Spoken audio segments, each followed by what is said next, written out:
দল এবং দেশের যে মানুষ, গণতান্ত্রিক সংগ্রামের গুরুত্বপূর্ণ নেতৃবৃন্দ, অঙ্গ সংগঠনের নেতৃবৃন্দ এবং আমার সাথে আরো যে তারা 18,35,000 কোটি টাকা ঋণ পেয়েছে। শেখ হাসিনা ঋণ নিয়েছে বিভিন্ন প্রজেক্টের নামে, আর এর মধ্যে 17,60,000 কোটি টাকা পাচার হয়েছে। তাহলে এই দেশের ডেভেলপমেন্টের কি হয়েছে? একটা পদ্মা সেতু, কিছু ফ্লাইওভার দেখিয়েছে, আর এইটা করতে গিয়ে টাকা পাচার হয়েছে, ঋণের টাকা 17,60,000 কোটি টাকা পাচার। এই টাকাগুলো কোথায়? এই টাকাগুলো তো আছে আওয়ামী লীগ, তাদের ব্যবসায়ী, তাদের যুবলীগ, তাদের ছাত্রলীগ, তাদের বিভিন্ন ব্যবসায়ী প্রতিষ্ঠান যারা আছে তাদের কাছে আছে। এই টাকাই খরচ হবে সন্ত্রাসের জন্য, এই টাকাই খরচ হবে গণতান্ত্রিক শক্তির বিরুদ্ধে। এই টাকাই এখন খরচ করা হচ্ছে নানাভাবে, যার আমরা বহিঃপ্রকাশ দেখেছি গোপালগঞ্জে।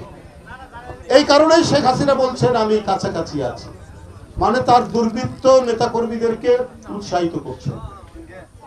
আপনি যতই কাছাকাছি আসবেন ততই তো বাংলাদেশের ঘন মেঘ আরো বেশি ঘন হবে, আরো অন্ধকার আচ্ছন্ন হবে, আরো কত শিশু কিশোরের জীবন যাবে, আরো কত রাস্তায় আপনার পিচ ঢালা রাস্তা সেটি যে রক্তে রঞ্জিত হবে তার কোনো ইয়াত্তা থাকবে না।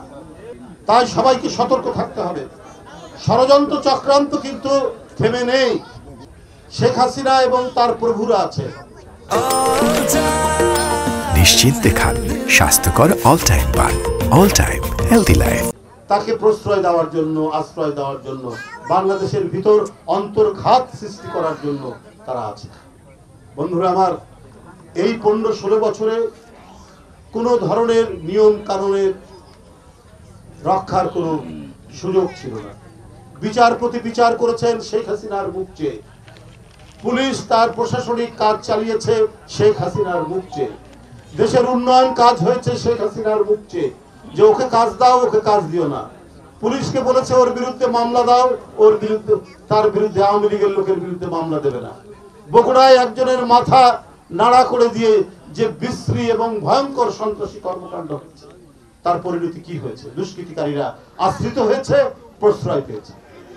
এইটা ছিল তো শেখ হাসিনার আমল। শেখ হাসিনার কথার বাইরে এবং কারো যদি ন্যূনতম বিএনপি এবং বিএনপির পরিবারের সাথে সম্পর্ক থাকে, সে যদি প্রশাসনের লোক হয়, তার এই 15-16 বছর কোনো প্রমোশন হয়নি, পোস্টিং তো দূরে থাক, একেবারে খারাপ জায়গায় তাকে ফেলে রাখা হয়েছে। তার এতদিন হয়তো এডিশনাল সেক্রেটারি, যদি সে ক্যাডার সার্ভিসের হয়, সে হয়তো মানে আপনার অতিরিক্ত সচিব অথবা সচিব হওয়ার কথা, সে হয়তো সিনিয়র অ্যাসিস্ট্যান্ট সেক্রেটারি হয়ে পড়ে আছে। পুলিশে হয়তো সে মানে এএসপি হিসাবে পড়ে আছে, তার হয়তো ডিআইজি, এডিশনাল আইজি হওয়ার কথা। তো এই পরিস্থিতি তো তৈরি করেছিলেন শেখ হাসিনা। কোনো আইন কানুন নাই, কোনো মেধার কোনো দরকার নেই, শুধু যুবলীগ করলেই তার চাকরি, ছাত্রলীগ করলেই তার চাকরি, আওয়ামী লীগের সম্পর্ক থাকলেই তার চাকরি। একজন অনেক নিরপেক্ষ ইউনিভার্সিটিতে তারা কখনোই বা কলেজে তারা কখনোই কোনো ছাত্র সংগঠন করতো না, কিন্তু তার মামার শ্বশুর বিএনপির নেতা, এই কারণে তার চাকরি নেই। এই পরিস্থিতি এই সময় হয়েছে। আর এই নির্লজ্জ আওয়ামী ফ্যাসিবাদকে মিডিয়ার মালিকরা নির্লজ্জ চামচামি করেছে। আমি যারা সাংবাদিক বন্ধু যারা রয়েছেন এখানে, তারা আন্তরিকতার সাথে আমাদের উপর নিপীড়ন, নির্যাতন, আমাদেরকে কারাগারে নিয়ে যাওয়া, আপনারা গুম খুনে অনেক আপনারা ইয়ে করেছেন, কথা বলেছেন, আপনারা সেটা ছাপানোর চেষ্টা করেছেন, হয়তো বড় করে ছাপায়নি, একটু করেছে। কিন্তু মালিকরা কি করেছে? মালিকরা করেছে যে আপনি মরে গেলেও আপনার সাথে থাকবো। যখন ছাত্রদের জীবন যাচ্ছে, কচি বাচ্চারা যখন রাস্তায় দাঁড়াচ্ছে, তখন এদেরকে বলা হচ্ছে রাজাকারের বাচ্চা, এবং এটা ঢালাও ভাবে প্রচার করা হচ্ছে ইলেকট্রনিক্স মিডিয়ায়।